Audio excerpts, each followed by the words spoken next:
Kutoka kaskazini mwa bara la Afrika, nyumbani kwa Miludi Hamdi mpaka kusini mwa jangwa la Sahara, mitaa ya Twiga na Jangwani, nyumbani kwa Dar es Salaam Young Africans, katika ardhi ya mama Kizimkazi, burudani za pembe za ndovu kutoka kwa Pedro Pacome Zouzoua, mapishi ya mjukuu wa mzee Kaunda huko Ndola Zambia, Triple C Clatous Chota Chama, yakifurahia huduma za kichungaji kutoka kwa Chachiboi Maxim Pia Nzengeli, zilizonakshiwa na marashi ya karafuu kutoka kwa Mudathiri Yahya Abbas, yaliyolindwa na Captain Shark Dickson Nixon Job, huku lindo likihitimishwa na kikosi maalum cha kuzuia magendo cha Sergeant Ibrahim Baka Abdullah, huku hakika na usalama ukiwa chini ya Jinja Maestro Dr. Khalid Aucho, huku juhudi hizo zikihitimishwa na bodaboda wa zamani mwenye urefu wa mita 1.83 kutokea Muheza, Tanga. Huyu ni Clement Francis Mzize.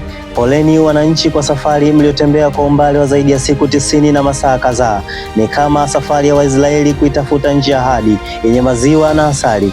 Pale pale katika uwanja wanaoita tanuri la moto, ndipo pamegeuka kuwa machinjio yao na uwanja wao wa kuzimu. Si walikimbia Machi 8, waulizeni Juni 25 kilichowapata. Haya ni zaidi ya mateso kwa mtani. Yanga hii haikwepeki jamani, isipokufunga utajifunga mwenyewe. Hongereni wananchi kwa umoja wenu na mshikamano wenu ukiongozwa na kauli mbiu ya daima mbele nyuma mwiko.